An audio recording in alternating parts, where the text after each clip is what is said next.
Well, Oklahoma has actually now put a bill out that will require couples to actually take an STD test before they actually are able to get married.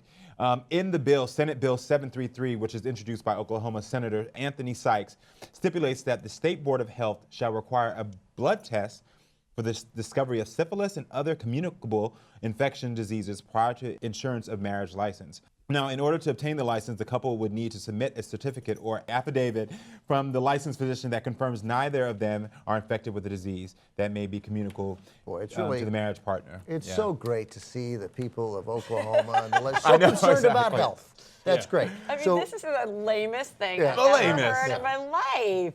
Like, what the? You know what? Just say it. Just say it. I hate gay people and I want them to get married in my state. Just say it. Or you're not a fan of herpes. I mean, come on.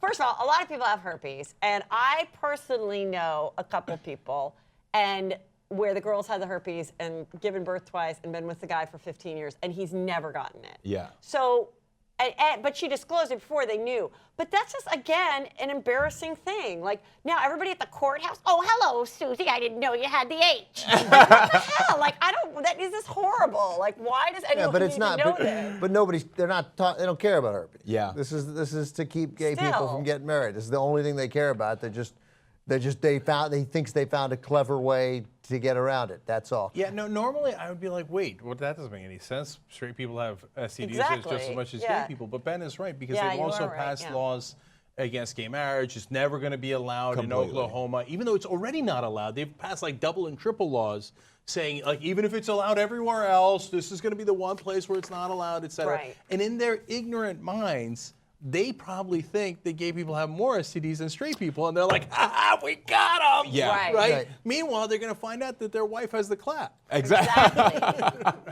Well, you're right about that, because when I read it, I didn't want to go to the narrative that, okay, gays, this is all about the gays, and this is the reason. I actually didn't when I read it. I really just thought it was just a weird, like, super Christian right thing to kind of humiliate people that weren't pure. You're right. I didn't even think of it like that, but you're right. But then when I read that it said if either partner tests positive, they may not be permitted to get married. So that means that the judge would then have the leisure to say, yes, you can get a marriage license, or no, you couldn't.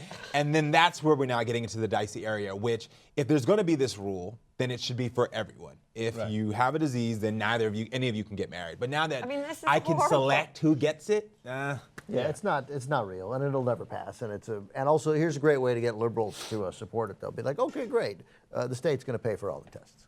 Oh yeah. And then believe me, Anthony Sykes will be, no. Completely. Yeah. And we're going to test all the legislators. Right. I mean, you guys are married, right? I mean, you're good Christians. You got a good, solid family. So you don't mind. I mean, you're making other people take it, and you think it's really vital to a marriage. So let's test you guys and see what happens. Bill's done. Let's make it. Let's retroactive it, so that if anybody has a disease, you're instantly divorced. Completely. I like that idea. Right? I think a lot of men would then go get STDs just to get out of it. Or women in that case. I got one. I got one. I'm out of here. I got a couple. I found couple a small ladies. dot.